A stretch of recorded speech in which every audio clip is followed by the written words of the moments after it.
Hello and welcome to World Today. Now, US President Donald Trump will mark 100 days of his second tenure on the 29th of April. He will be officially celebrating this feat in Michigan with a rally.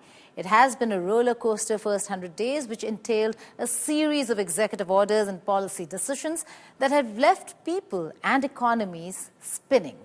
We'll discuss that and more, but let us begin with President Trump's take on the Pahalgam terror attack. The US president, right after the terror strike on the 22nd of April, first texted his condemnation of the terror strike, and then he dialed Prime Minister Modi. Calling the attack deeply disturbing, he expressed his solidarity with India in the fight against terrorists. Then, in a media briefing, the US president condemned the attack and called it a bad one, although he also expressed confidence that both countries will eventually work out their differences. Very close to India, and I'm very close to Pakistan, as you know, and they've had that fight for 1,000 years in Kashmir. Kashmir's been going on for 1,000 years, probably longer than that. And it was a bad one yesterday, though. That was a bad one. Over 30 people. Are you concerned that there's now tensions on the border between them? Are you concerned about, how are you concerned about that? Well, there have been tensions on that border for 1,500 years. So, you know, the same as it's been, but they'll get it figured out one way or the other. I'm sure that I know both leaders. There's great tension between Pakistan and India, but there always has been. Not only did President Trump, members of his cabinet too came out in support of India in the aftermath of the Pahalgam attack on the 22nd of April. Now, FBI Director Kash Patel condemned the terror attack and assured India of continued US support. This comes after Tulsi Gabbard, Director of National Intelligence, said that US stands in solidarity with India. US Secretary of State Marco Rubio also expressed support for India. In a post on X, Rubio wrote, "The United States stands with India." US Vice President J.D. Vance was indeed in India, in Jaipur, at the time of the attack in Pahalgam. Despite the terror strike, he and his family continued with their tour itinerary as scheduled, visiting the Taj, then going back to Jaipur, and then returning home. He was the first from Trump administration to speak to media expressing his support for India. Not only the US, other global leaders are pledging their support to India in its fight against terrorism.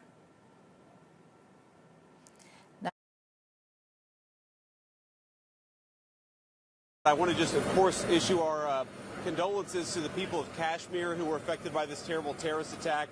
The president's already spoken with Prime Minister Modi. I believe I'll be speaking with him later this afternoon. And obviously, we're providing whatever assistance and help we can provide to the government, to the people of India.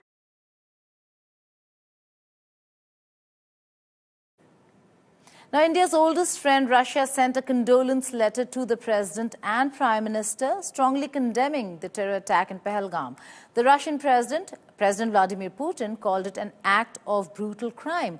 EU President Ursula von der Leyen called the Pahalgam incident a vile terror attack, while Italian Prime Minister Giorgia Meloni expressed her condolences, saying she was deeply saddened by the terrorist attack in Kashmir. Israel conveyed their support in India's fight against terror as well. Iranian President Masoud Pezeshkian expressed deep sorrow over the attack and emphasized Iran's solidarity with India, as also suggested mediation between India and Pakistan.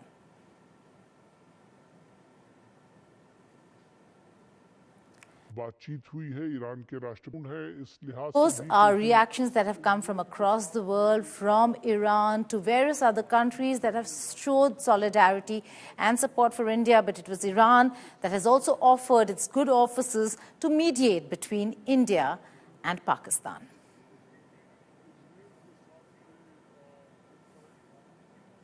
Now, the battleground is set, turning fissures into fault lines. While India continues to mourn the loss of the innocent lives in Pahalgam terror attack and prepares with just and tough measures, Pakistan's old friends are siding with Rawalpindi. Here is a report.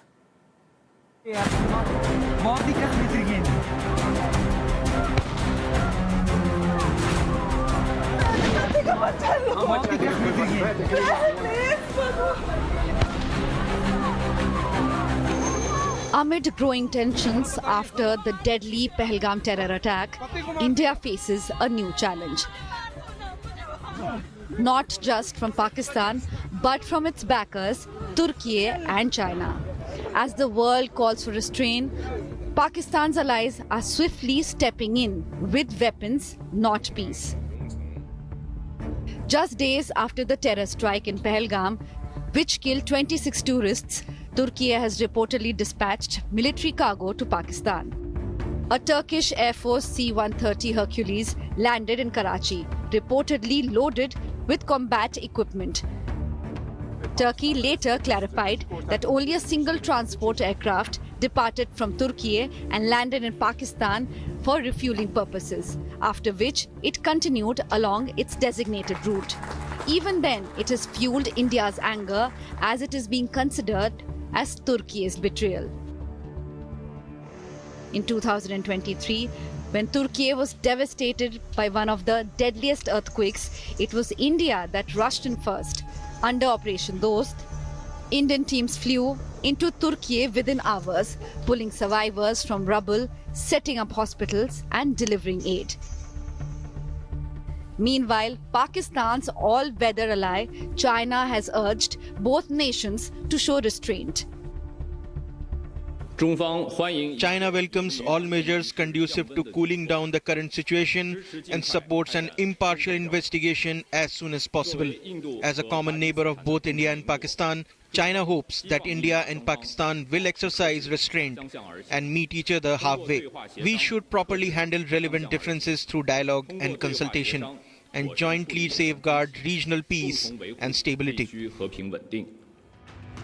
But on other hands, Beijing has reportedly fast-tracked the delivery of deadly PL-15 air-to-air missiles in a modern long-range system that could change air combat equations in the region. This growing Turkey-Pakistan-China triangle spells a new headache for India's security planners. Turkey's drones and combat tech, China's missiles, Pakistan's terror proxies. It is a dangerous cocktail aimed at unsettling the region. With Rudra Ashish Kanjilal, Bureau Report, India Today.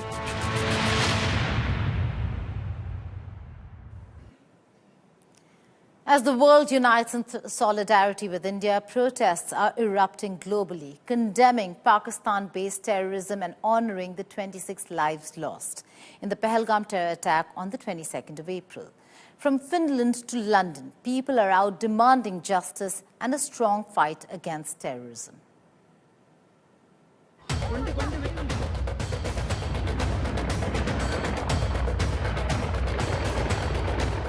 बताइए हुआ पति को मार दिया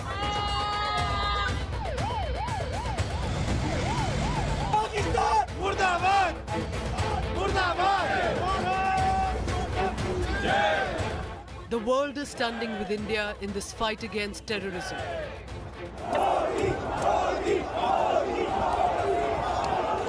In response to the terror carnage in Kashmir rallies Pahalgam, global communities led by the Indian diaspora are hosting candlelight vigils and protests to pay tribute to the victims.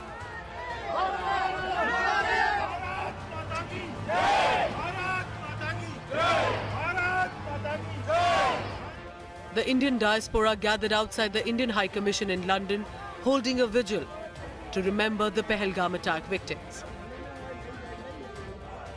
Pakistanis also turned up outside the Indian High Commission in a counter-protest, claiming that Pakistan had no role in Pahalgam attack despite glaring evidence. That is the support shown by vehicles that are passing by, and these are on the other side, and it seems that the distance is quite a bit, so there won't be hopefully any confrontation or escalation, and they would be kept separate from each other. The Pakistani origin people who have turned up outside the Indian High Commission saying that they should be blamed for the Pahalgam attack. We want to send a message that we are here for peace. We are against terrorism and we are against the continuous terrorist attacks on innocent people.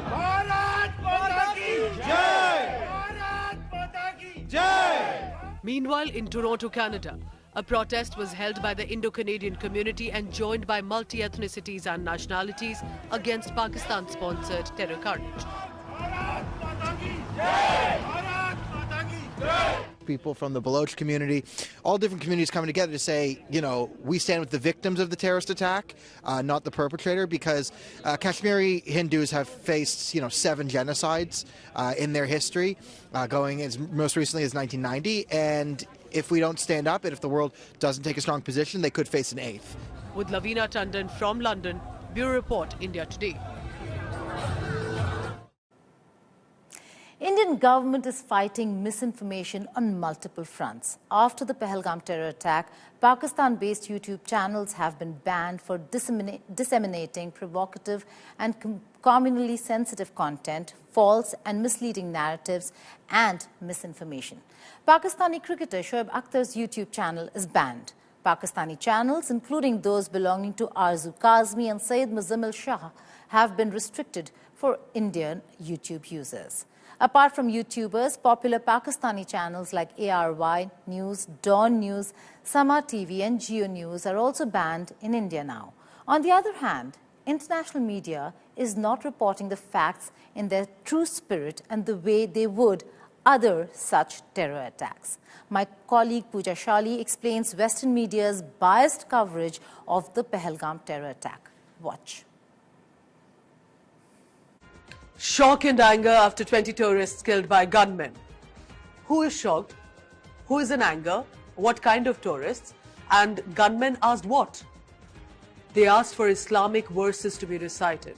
And when the victims could not, obviously, then they were shot on the head. That is the fact. Even if you ignore the headline, because there could be a style sheet norm or a space crunch and blah blah, come to the details.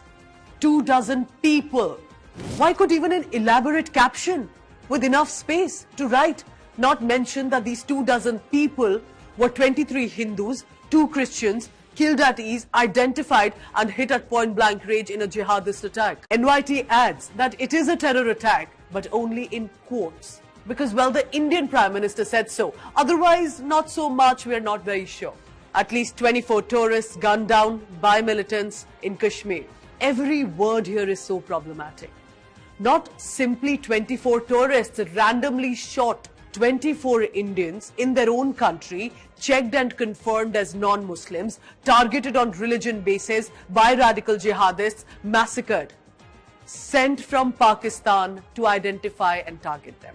Were lined up, sideline, asked to kneel, trousers pulled down for some of them, targeted on identity basis, leaving their women, mocking the families. Does any of this sense come from the headline that you just read here?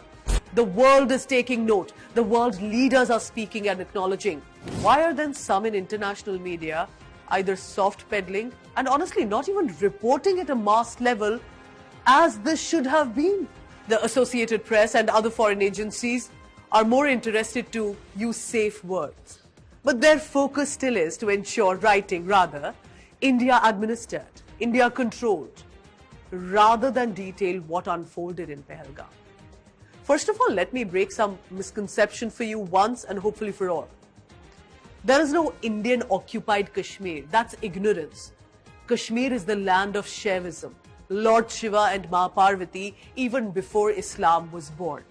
Maybe the international media does not care about Indians or Hindus, the brown people, But I'm sure they care about the Israel-Palestine conflict. They've reported on it extensively. Did you not see similarities in the 7/11 massacre and 2204 for India? Not a coincidence. Hamas extremists were seen in Pakistan-occupied Jammu Kashmir in February. Look at these images. Similar strategy then was used on how Hamas had carried out the massacre on 7/11 was carried out in Pahalgam. The same high-tech equipment, body cam footage, helmets, targeted, identified attacks. International media cannot see what the world observers clearly can. The international media reported extensively on ISI-style executions, and today you intend to soft pedal because Indians and Hindus are the victims. U.S. President Donald Trump completes his first 100 days in office and his second tenure. Americans, including some Republicans, are losing faith across multiple issues, and many Americans do not agree with President Trump's aggressive efforts to quickly enact his agenda. Different polls show his approval ratings dropping, but none of it has been able to dent his or his administration's confidence level. The Honorable Donald John Trump. It has been a bold and aggressive Donald Trump in Oval Office for 100 days since January 20th inauguration. United States, the office of President of the United States. Cutting back on government agencies, initiating trade conflicts with allies and adversaries, and challenging the judiciary over his tough stance on immigration. What do we want? Due process. Run! Now! He has certainly set a benchmark for what his priorities are for the next 4 years. But all these moves have shaken up his ratings. That's tariffs. The latest Pew Research Center survey shows only 40% of Americans approve of the performance of Trump 2.0, marking a 7 percentage point decline since February this year. Before Donald Trump, only Bill Clinton had a comparable low approval rating of 49% at the 100-day mark among modern US presidents. By contrast, Joe Biden enjoyed a 59% approval rating in April 2021, but that fell sharply soon after. Another survey carried out by the AP-NORC revealed about 4 in 10 Americans say that Trump has been a terrible president in his second term, and about 1 in 10 say he has been poor. In contrast, about 3 in 10 say he has been great or good, while 16% say he has been average. Overall, though, Trump is not getting high marks from the public as a whole. Americans are nearly twice as likely to say he's focusing on the wrong priorities as to say he's focusing on the right priorities, although a significant share say it's been about an even mix. And opinions of him so far are more negative than positive. From day one, Trump issued a series of executive orders when he returned to the White House. He ensured the name change of Gulf of Mexico to Gulf of America, announced his ambition to include Greenland into America, build a Riviera in Gaza to bring about an end to Israel-Palestine conflict. His efforts to end Ukraine war is yet to work out, but his motto of Make America Great Again still goes on in high pitch. The first 100 days have been massively disruptive, right? There's been this has been a period of kind of more breaking than fixing. I think we will remember this period for really kind of probably the most massive pivot that we've seen in the United States in terms of both the government and our position more globally. There are protests going on across America against Donald Trump for his job cuts and budget-cutting measures, and then there's the weekend hands-off protests. Beginning with Columbia University, the Trump administration has rebuked universities across the country over their handling of the pro-Palestinian student protest movement that roiled campuses last year. Harvard University refused to buckle down. Project 2025, I think, has proved to be fairly influential as a blueprint. And I think we're seeing it now play out in the administration. In particular, the idea of targeting the federal bureaucracy, dismantling the federal bureaucracy, and not just the bureaucracy writ large, but particular institutions, USAID, so they're going after foreign aid, Department of Education, areas of the government that Trump and his supporters view as hostile to him, hostile to the movement. I think that they're more emboldened, more extreme, more determined to enact the agenda that they had long wanted to enact. Now, these lawsuits are backed by far-right. Despite the Signalgate scandal, despite the criticism and protests, and despite the drop in ratings, the Trump administration stands strong and bold in the Oval Office on its 100th day. Bureau Report, India Today. President Donald Trump is undoubtedly the darling of social media. He talks or moves, and with that, he inspires endless memes. Here are a few most popular ones doing the rounds in this viral POTUS section. Arguably, the most viral moment from the Pope Francis burial event was Trump and Zelensky meet. But the whole internet is going crazy over the drama that was seen between Trump, Macron and Zelensky. While some trolled Trump, many also trolled French President Emmanuel Macron for getting snubbed by Trump.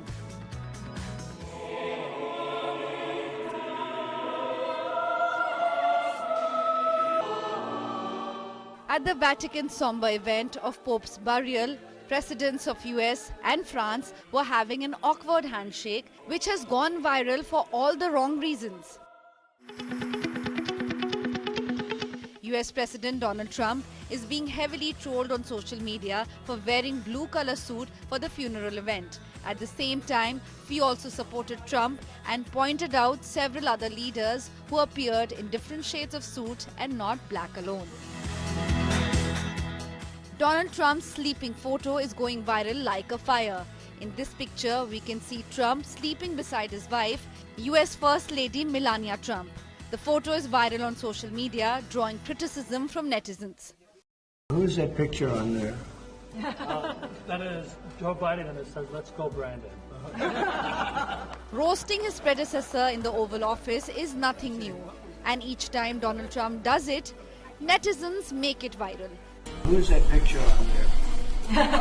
That is Joe Biden, and it says, "Let's go, Brandon." Another such Trump roasting Biden moment was when he attacked Joe Biden hilariously in front of veterans. I told him he wasn't allowed to ask you to sign it.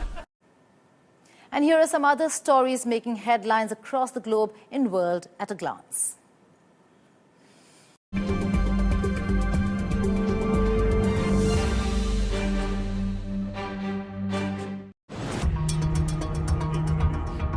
Russian President Vladimir Putin on Monday declared a 3-day ceasefire in May in the war with Ukraine to mark the 80th anniversary of the victory of the Soviet Union and its allies in World War II. The Kremlin said the 72-hour ceasefire would run on May 8th and May 9th. Spain and Portugal were hit by a widespread power outrage on Monday that paralyzed public transport, caused large traffic jams and delayed flights. Utility operators sought to restore the grid, but Spanish electricity transmission operator said the outage, the cause of which was not immediately known, could last from 6 to 10 hours. Officials said the possibility that it was caused by a cyber attack had not been ruled out. Canada is voting in the general election. Polls indicate Prime Minister Mark Carney's ruling Liberals ahead of the official opposition Conservatives of Pierre Poilievre. US President Donald Trump's tariffs and musings about annexing Canada has become a central issue in the campaign. Trump's threats have ignited a wave of patriotism that swelled support for Liberal Prime Minister Mark Carney, a political newcomer who previously led the two G7 central banks. The Vatican on Monday announced that the cardinals have decided to begin the conclave to elect a new pope on May 7th to allow themselves more time to get to know each other. The 16th century Sistine Chapel, where conclaves are held, was closed to tourists on Monday to allow for preparations. That's a wrap on this edition of World Today. Thank you for watching. But before I go, we leave you with these images of Ivanka Trump holidaying in Costa Rica during the Easter weekend with her family and has been photographed doing something that she loves, surfing. Goodbye and take care.